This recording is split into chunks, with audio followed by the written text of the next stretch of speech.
ప్రభుత్వ మెడికల్ కాలేజీల విషయంలో ప్రైవేటీకరణ అనేటువంటి ఒక ఉద్దేశంతో తీసుకున్నటువంటి నిర్ణయాన్ని వ్యతిరేకిస్తూ ఈ రోజున జై భీమ్రావ్ భారత్ పార్టీకి సంబంధించినటువంటి అధ్యక్షులు శ్రవణ్ కుమార్ గారు తీసుకున్నటువంటి ఒక ఆలోచన ఈ రోజున అందరూ కూడా ఈ ధర్నా చౌక్లో చేస్తున్నటువంటి ధర్నాని వైఎస్ఆర్ కాంగ్రెస్ పార్టీ పూర్తి మద్దతు తెలియజేస్తూ మేమంతా కూడా ఇక్కడికి రావడం జరిగింది.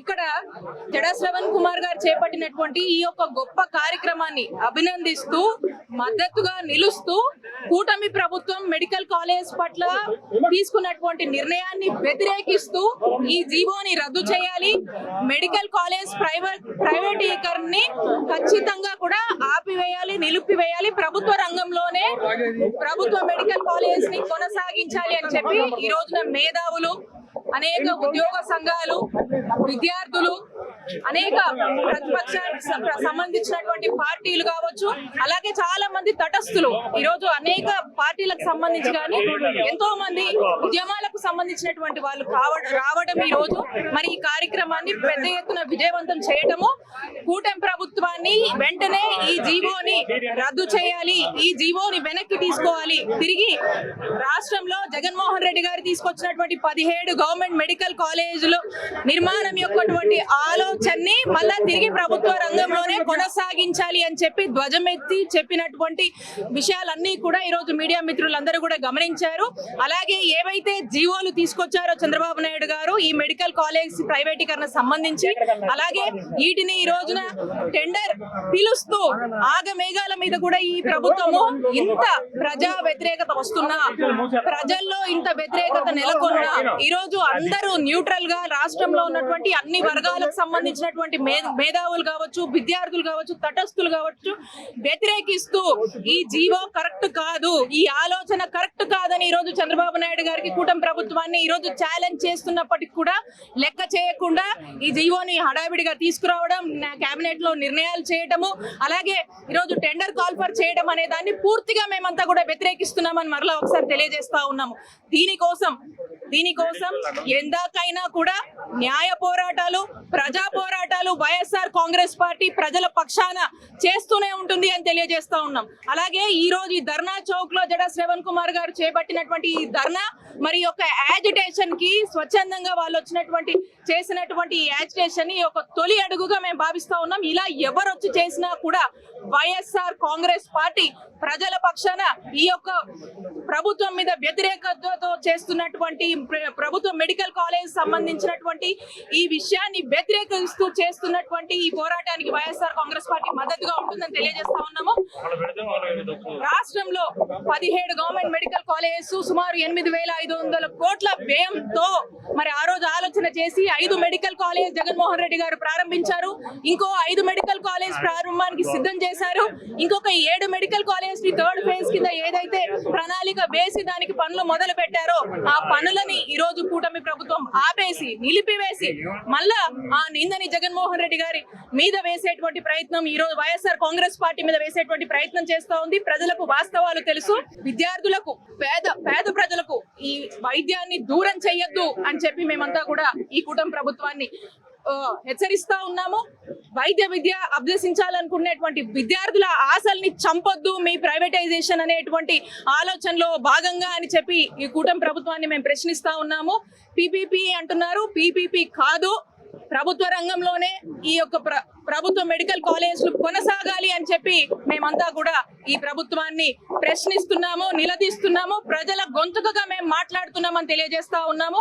అలాగే మీరు పీపీపీ అంటే పబ్లిక్ ప్రైవేట్ పార్ట్నర్షిప్ అని చెప్తా ఉన్నారు, దానికి ప్రైవేటైజేషన్ అనే ఒక పేరుతో ముసుగు వేస్తా ఉన్నారు. ఇది మాకు అలా కనిపించట్లేదు. ఇది ప్రజల ఆరోగ్యంతో ప్రభుత్వం ఆడుతున్నటువంటి ఒక ఆట. ప్రజల ఆరోగ్యాన్ని అంబేస్తున్నారు. పేద విద్యార్థులకు డాక్టర్ చదువులు దూరం చేస్తా ఉన్నారు.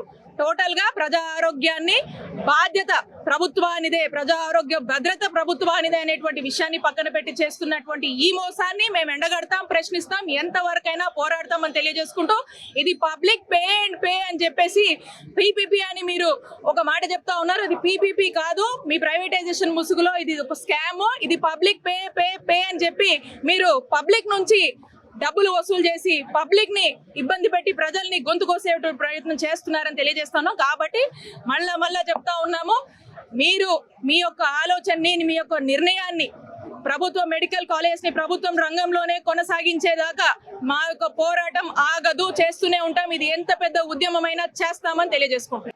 ఇలాంటి రిజర్వేషన్, ఇలాంటి ఆపర్చునిటీ మన పిల్లలకి రాకపోతే ఎలా వాళ్ళు పైకి వెళ్తారు, ఎలా వాళ్ళు డాక్టర్స్ గా గొప్ప స్థాయికి వెళ్తారు? భారతదేశంలోనే ప్రపంచంలో గొప్ప వైద్యం సృష్టించింది గుంటూరు మెడికల్ కాలేజ్ ప్రభుత్వం కాదు. ప్రపంచ ప్రఖ్యాతిగాంచినటువంటి డాక్టర్లు సృష్టించిన Visakhapatnam medical college government college. ఏ ప్రైవేట్ కాలేజీలో చదివితే గొప్ప వాళ్ళు అవుతారు, ఏ గవర్నమెంట్ కాలేజీలో చదివితే గొప్ప వాళ్ళు కాదు. ప్రొఫెసర్స్ ని పిలిచేయాల్సినటువంటి బాధ్యత ఎవరిది? ఇది గవర్నమెంట్ ఆలోచించుకోవాలి. విధానాలు పేద విద్యార్థులకు ఉపయోగపడేటువంటి మెడికల్ కాలేజీని రద్దు చేయాలి అని చెప్పని ఆ జీవోని విడుదల చేసేంత వరకు కూడా మేము విశ్రమించమని చెప్పని మనందరినీ ఇక్కడ ఆహ్వానించినటువంటి పెద్దలు జగ శ్రవణ్ కుమార్ గారు. ఏబిసి అని 3 కేటగిరీలు ఉంటాయి అడ్మిషన్స్ లో. ఆ ఏబిసి 3 కేటగిరీలో మేనేజ్మెంట్ కోటా, ఒకటి ఎన్ఆర్ఐ కోటా, ఒకటి కన్వీనర్ కోటా. కాబట్టి మేనేజ్మెంట్ కోటా మరి ఎన్ఆర్ఐ కోటాలన్నీ కూడా మరి non SC SC BC minority వర్గాలకే వెళ్తే తప్ప మరి వీళ్ళకి ఏ రకంగా సీట్లు రావు. ఇప్పుడు ఉన్నటువంటి ప్రభుత్వ కళాశాలలో మొత్తం కూడా ప్రభుత్వ రంగం ఉన్నట్లయితే ఆ సీట్లన్నీ వాళ్ళకే వస్తాయి. కానీ ఇప్పుడు మీరు ప్రైవేటైజ్ చేయడం వల్ల ఆ సీట్లన్నీ ఈ వర్గాలు కోల్పోయే ప్రమాదం ఉంది.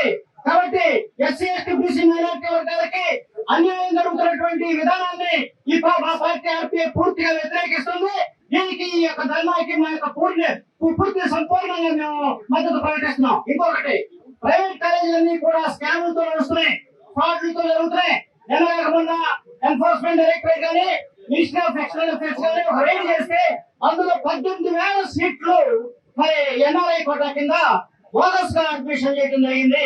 18,000 సీట్లు, ఒక్కొక్క సీటుకి 2 నుంచి 3 కోట్లు వసూలు చేశారు. అంటే దాదాపుగా 50,000 కోట్ల రూపాయల స్కామ్ ఇది జరిగింది.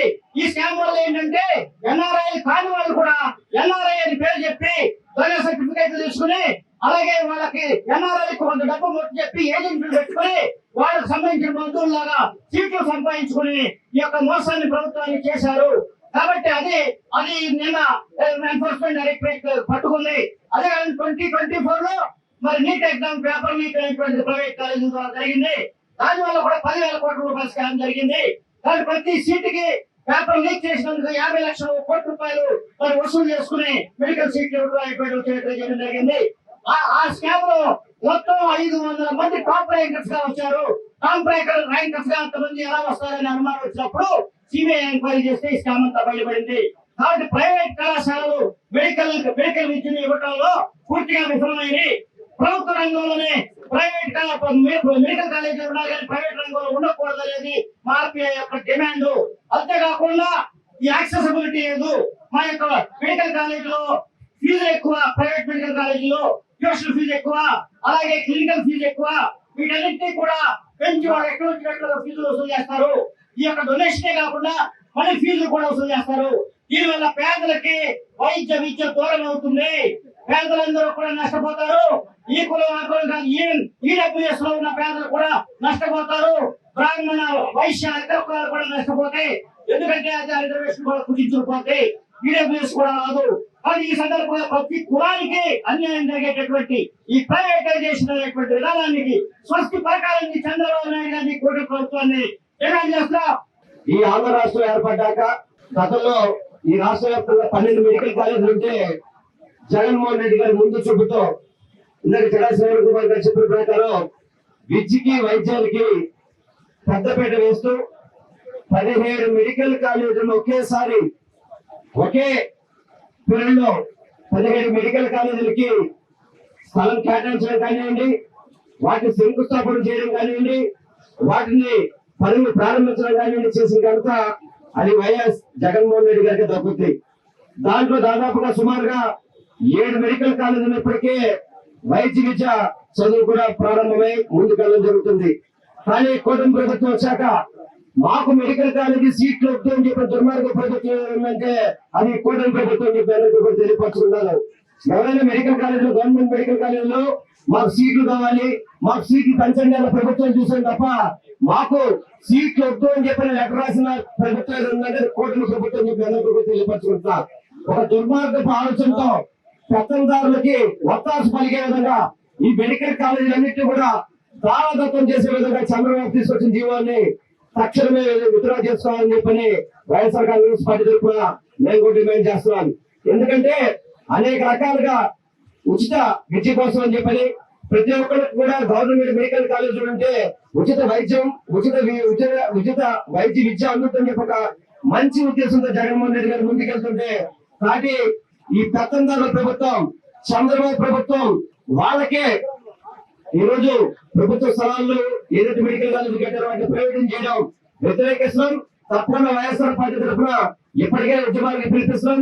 తప్పకుండా ఇట్లా ఎవరైతే జగన్ కుమార్ గారు వాళ్ళందరూ కూడా ఇలాంటి కార్యక్రమాలు పెడతారు వాటికి పూర్తిగా మద్దతు పలుకుతూ ఈ జీవోని విత్డ్రా చేయాలని చెప్పి కూడా డిమాండ్ చేస్తాం. ప్రజల ఆస్తిని పప్పు బెల్లాలకి అమ్మకం పెట్టబోతున్నటువంటి పాలకులకి బుద్ధి రావాలని చెప్పని వెనక ఇయ్యాలని చెప్పని మనస్ఫూర్తిగా నేను ఆకాంక్షిస్తూ వారికి నైతికంగా వారికి అండదండలు తెలియజేయడానికి ఇక్కడికి వచ్చి వారికి మనస్ఫూర్తిగా బలపరుస్తూ ఇవాళ నారా చంద్రబాబు నాయుడు గారి గురించి మనందరం మాట్లాడుకుంటాం. తప్పు నారా చంద్రబాబు నాయుడు గారి కానీ కాదు, తప్పు మనదంటే ఈ రాష్ట్ర ప్రజలు. ఎందుకంటే నారా చంద్రబాబు నాయుడు గారు ఎప్పుడు ఏ రోజు తన బుద్ధిని దాచుకోలేదు. నందమూరి తారక రామారావు గారిని వెన్నుపోటు పొడిచి పదవిచ్యుతుని చేసి పార్టీని లాక్కుని ఆయన ఆస్తుల్ని లాక్కుని కొడుకుల్ని కూతుల్ని ఆయనకి కాకుండా చేసి మానసికంగా కుంగదీసి మరణానికి కారణమైనటువంటి ఆయన చనిపోయి దినవగానే రామారావు గారు బొమ్మ పెట్టి దండలేసేటువంటి గొప్ప రాజనీతి. ఇవాళ కాదైనా ప్రజల ఆస్తుల్ని అమ్మటం. హనుమాన్ జంక్షన్లో ఉన్న షుగర్ ఫ్యాక్టరీ అన్నాడు. తెలంగాణలో లేదా చిత్తూరులో అనేక ప్రభుత్వ ఫ్యాక్టరీల్ని ఆస్తుల్ని ఎక్కిన కాళ్ళ పారాని ఆరక ముందే ముఖ్యమంత్రిగా ఎక్కినప్పుడే రామారావు పడదోసి అప్పటి నుంచి అమ్మటం బిగించేశాడు. నారా చంద్రబాబు నాయుడు గారు ఏనాడు దాచుకోలా. ఆయన పుస్తకం రాశాడు మనసులో మాటని. ప్రభుత్వ ఉద్యోగులు పర్మనెంట్ గా ఉండకూడదు, అలా ప్రభుత్వ ఉద్యోగాలు పనిచేయకూడదు. చదువు అనేది గవర్నమెంట్ బాధ్యత కాదు, ప్రైవేటు వ్యక్తుల బాధ్యతే అని చెప్పి గొప్పగా స్టేట్మెంట్స్ ఇచ్చినటువంటి గొప్ప దార్శనికుడు, ముందు చూపు గలవాడు.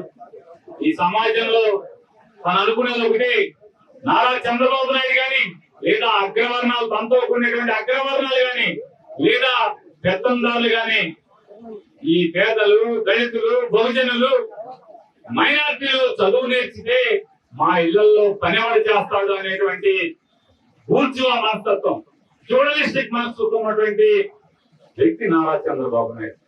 ఓడిన ప్రతిసారి మన ముందుకు వచ్చి నేను తప్పులు చేశాను, నేను మారిపోయానని చెప్పడం, మనమే అతన్ని సరే సత్యాలి మారిపోయానంటున్నాడు కదా అని మరొకసారి ఓట్లు వేస్తున్నాం. ఇవాళ నాడు రాజశేఖర రెడ్డి గారు కానీ నేడు జగన్మోహన్ రెడ్డి గారు కానీ వారిద్దరూ కూడా తండ్రి కొడుకులు నమ్మేది ఒకటి. ఎంతో మంది రాష్ట్రానికి 1950 నుంచి ఆంధ్రప్రదేశ్ రాష్ట్రం వచ్చిన దగ్గర నుంచి పాలకులు మారుతారు, ముఖ్యమంత్రులు మారుతారు, వ్యక్తులు అధికారాన్ని పొందుతారు, పార్టీలు మారుతున్నాయి. కానీ పేదవాడి ఇంట్లో పేదరికం, బహుజనుల ఇంట్లో కష్టాలు, ఆర్థిక కష్టాలు ముఖ్యమంత్రి మారినంత మారినా వాళ్ళ ఇంట్లో కష్టాలు మారవు, వాళ్ళ స్థితిగతులు మారవు. పేదవాడి ఇంట్లో, బహుజనుల ఇంట్లో కష్టాలు మారాలన్నా, స్థితిగతులు మారాలన్నా కేవలం ఆ ఇంట్లో పిల్లల ఉన్నత చదువుల ద్వారా మాత్రమే ఆ కుటుంబంలో స్థితిగతులు మారుతాయి అనేది నమ్మేవాళ్ళు బలంగా నాడు తండ్రి రాజశేఖర రెడ్డి అయితే నేడు కొడుకు జగన్మోహన్ రెడ్డి గారు. అందుకోసమే పేదవాళ్ళు చదవాలంటే ఖచ్చితంగా ప్రభుత్వం చదువుని బాధ్యతగా తీసుకుని ఉచితంగా చదువు నేర్పాలి అనేది సంకల్పంతో 100% అంటే 100% ఫీజు రీయింబర్స్మెంట్ ఏర్పాటు చేసిన వాడు. కేవలం బహుజనులకే కాదు, మైనార్టీలకే కాదు, అగ్రవర్ణ పేదలకు కూడా ఈ సౌకర్యాన్ని కల్పించిన వాడు జగన్మోహన్ రెడ్డి గారు. తండ్రి రాజశేఖర రెడ్డి గారు అయితే దాన్ని కొనసాగించిన వాడు జగన్మోహన్ రెడ్డి గారు. ఇవాళ మన చూడలు నారా చంద్రబాబు నాయుడు వచ్చాడు. ఇవాళ చూస్తున్నాం, గడిచిన 15 మాసాల నుంచి ఏ కాలేజీలో 17 లక్షల మంది పేదలు, అగ్రవర్ణ పేదలు గాని, బహుజనులు గాని, మైనార్టీలు గాని వాళ్ళ చదువుకుంటాకి ఫీజు డబ్బులు కట్టడం. మాటలు చూస్తే కోటలు దాపుతాయి. విశాఖపట్నంలో గిన్నీస్ బుక్ రికార్డు కోసం యోగా మ్యాట్లకైన ఖర్చులో కొంత నాకైతే చదువు వాళ్ళ పేద పిల్లలకి కాలేజీలో ఫీజులు వచ్చాయి. విజయవాడలో గడిచిన 6 మాసాల క్రితమో 8 మాసాల క్రితమో ఒక 5,000 10,000 డ్రోన్లు అద్దెకి తెచ్చి డ్రోన్ ఫెస్టివల్ అని చెప్పి మాకు చేసి ఎగరేశాడు. ఖర్చు అయిపోయింది 1000 కోట్లు. ఎవడే లాభం వచ్చిందయ్యా అంటే ఆ డ్రోన్లు కంపెనీ వాదులైనటువంటి చంద్రబాబు నాయుడు గారి చుట్టాలకి డబ్బు వచ్చింది తప్పితే ఈ పేదవాడికి మాత్రం చదువు అందని పరిస్థితి. ఇవాళ పేదల యొక్క తల్లిదండ్రులు తల తాకట్టు పెట్టో లేదా పరపతి తాకట్టు పెట్టో వాళ్ళని వాళ్ళు తాకట్టు పెట్టుకునో ఇవాళ అప్పులు తెచ్చి ఫీజులు కట్టే పరిస్థితులు. హాల్ టికెట్ రోజు టెన్షన్, హాల్ టికెట్ ఇస్తాడో లేదో తెలియదు. మీ అమ్మ బాబుని పిలువ డబ్బు కడితేనే హాల్ టికెట్ ఇస్తానంటున్నాడు.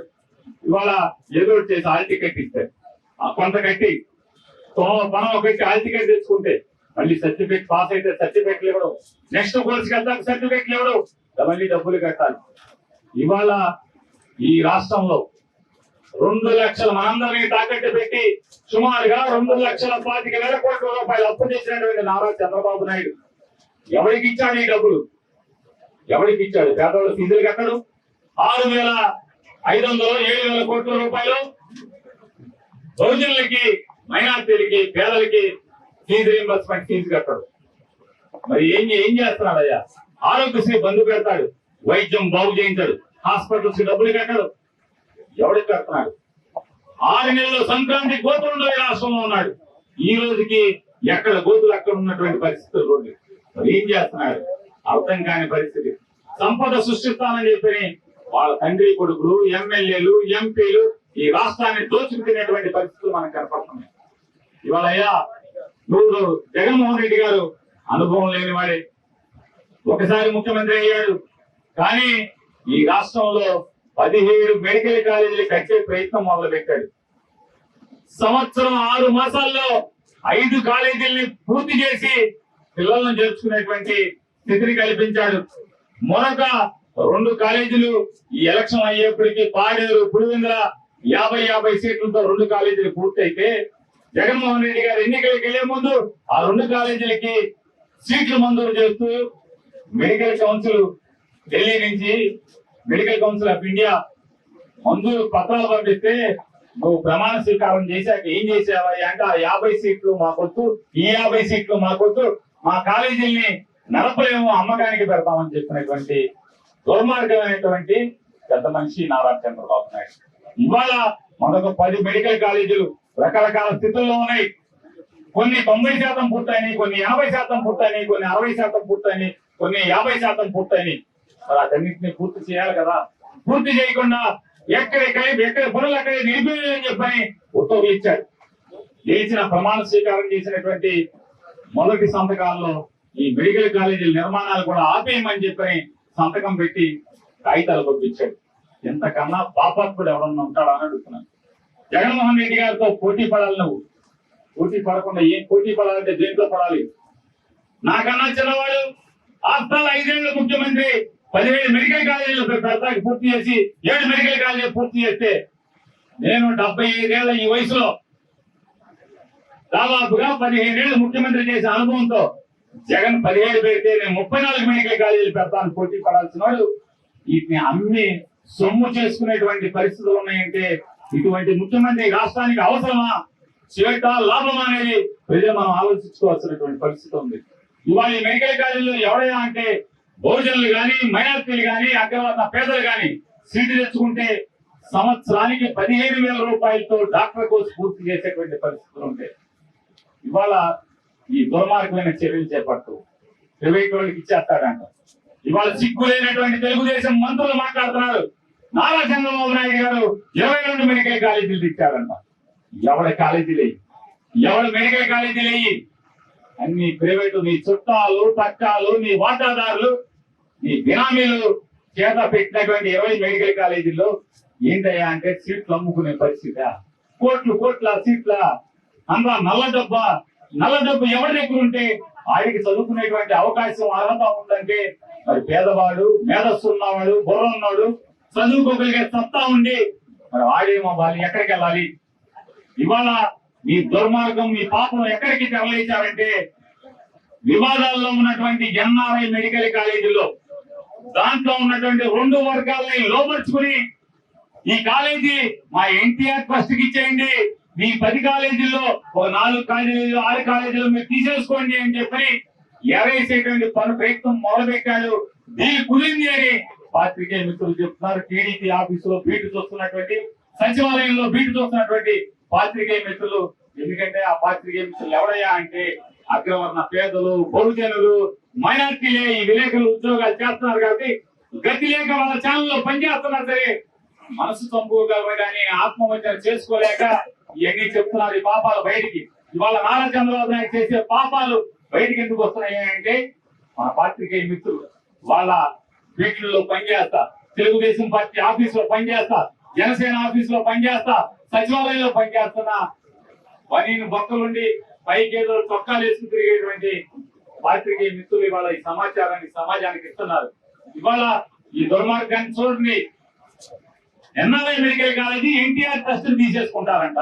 ఈ 10 కాలేజీలో ఓ 4 కాలేజీలో 6 కాలేజీలో దాంట్లో ఒక వర్గానికి, దీంట్లో ఒక వర్గానికి, 2 వర్గాలకి పైసి పెడతారంట.